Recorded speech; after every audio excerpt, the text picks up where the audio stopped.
علیہ وسلم نے ارشاد فرمایا کہ سب سے پہلے اللہ نے میرے، باقی آپ ہی کمپلیٹ کر رہے ہیں.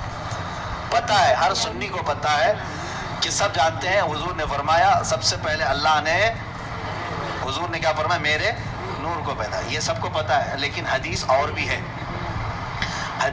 ایک حدیث میں میرے آقا صلی اللہ علیہ وسلم فرماتے ہیں سب سے پہلے اللہ تعالیٰ نے قلم کو پیدا کیا.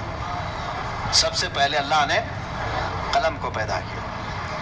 اور ایک حدیث میں ہے حضور اکرم صلی اللہ تعالیٰ علیہ وسلم فرماتے ہیں سب سے پہلے اللہ تعالیٰ نے لوح محفوظ کو پیدا کیا. ساری کائنات سے پہلے کسی بھی چیز کا ذکر نہیں ہے وہاں، کسی بھی نور کا ذکر نہیں. حضور نے فرمایا سب سے پہلے اللہ تعالیٰ نے لوح محفوظ کو پیدا کی. تختی جس پر ساری کائنات لکھی گئی ہے، یہ لوح محفوظ کو. اب تطبیق دے کر کے بتاؤ، حضور پاک صلی اللہ تعالیٰ علیہ وسلم نے ایک حدیث میں فرمایا سب سے پہلے اللہ نے میرے نور کو پیدا کیا. ایک حدیث میں حضور فرما رہے ہیں سب سے پہلے اللہ نے قلم کو پیدا کیا. ایک حدیث میں فرما رہے ہیں سب سے پہلے اللہ نے لوح محفوظ کو پیدا کیا. آخر سب سے پہلے آیا کون؟ تو یہ فیصلہ جو ہے صرف عاشقان رسول کر سکتے ہیں.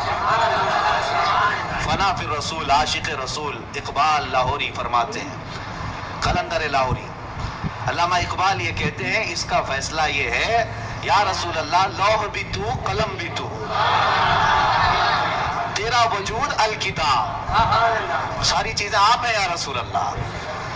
جو حدیث میں حضور نے فرمایا لوح پہلے پیدا ہوا، قلم پہلے پیدا ہوا، کتاب پہلے پیدا ہوئی، اقبال نے کہہ دیا یہ ساری چیزیں نام الگ الگ ہیں، سب کا مراد ایک ہی ہے یا رسول اللہ لوح بھی تو قلم بھی تو، تیرا وجود الکتاب، گنبد آبگی نارنگ تیرے محیط میں حباب. اور پھر ایک جگہ اقبال یہ کہتے ہیں کہ نگاہ عشق و مستی میں وہی اول وہی آخر.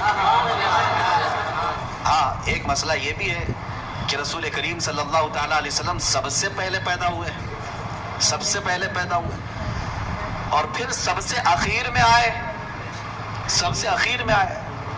اس کو بعض شارحین یوں کہتے ہیں کہ بیج زمین میں بویا جاتا ہے. زمین میں سب سے پہلی چیز کیا ہوئی؟ بیج. بیج سے پودا نکلا، پودے سے شاخیں بڑھتی گئی، درخت ہو گیا، درخت ہو جانے کے بعد ٹہنیاں، پتے، پھر اس کے بعد پھول لگے، پھول کے بعد پھل آئے، اور پھل کے بعد اندر کیا نکلا؟ بیج. یعنی اس درخت کی آخری چیز وہی بیج ہے جو زمین میں ہم نے بویا تھا. جو زمین میں بیج تھا وہی پکنے کے بعد آخر میں وہی بیج آیا. تو اقبال یہ کہتے ہیں نگاہ عشق و مستی میں وہی اول وہی آخر. اب جو رسول اللہ صلی اللہ تعالیٰ علیہ وسلم کی حدیثیں ہیں اس میں ایک بات کی طرف میں آپ کو لے کر کے آ رہا ہوں. ذکر کیا ہے، کتاب کیا ہے، نور کیا ہے، لوح کیا ہے، قلم کیا ہے. اقبال کہتے ہیں نگاہ عشق و مستی میں وہی اول وہی آخر، وہی قرآن وہی فرقان وہی یاسین وہی طٰہٰ. سب ذات رسول اللہ صلی اللہ تعالیٰ علیہ وسلم کی طرف ہے.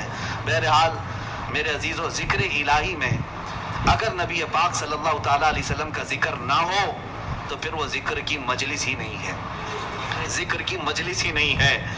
اور اگر کوئی پہنچا ہوا آدمی دعویٰ کرتا ہے کہ فلاں بہت پہنچے ہوئے ہیں، اللہ والے ہیں، اور ان کے اندر شریعت ہے ہی نہیں، میرے آقا صلی اللہ علیہ وسلم کی محبت ہے ہی نہیں، تو سمجھ لینا کہ وہ کھلا شیطان ہے.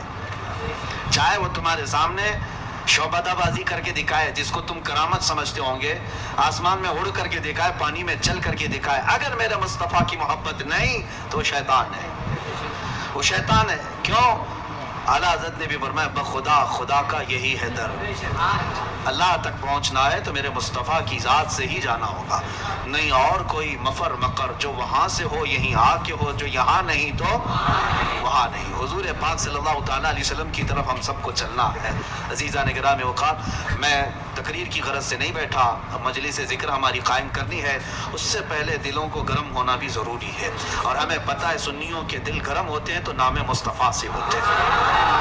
اور جب طرب پیدا ہو جائے میرے مصطفیٰ کی محبت کی تو دل جب کھل جاتا ہے اور اللہ کے ذکر کی برکتیں اس میں اترنے لگتی ہیں.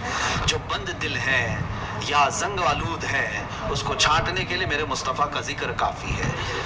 جس کے سینے میں محبت مصطفیٰ ہو وہ یاد آتے ہی اس کا دل مچلنے لگتا ہے، دل دھڑکنے لگتا ہے، اور جب دل دھڑکنے لگے تو اس گرما گرمی میں ہی اسے سب کچھ دیا جاتا ہے. آپ کو پتہ ہے بہت ساری چیزیں نقش کرنے کے لیے تپانا پڑتا ہے.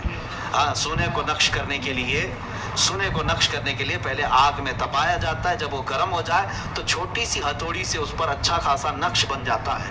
تو ہمیں پہلے اپنے دل کو تپانا ہے عشق مصطفیٰ میں۔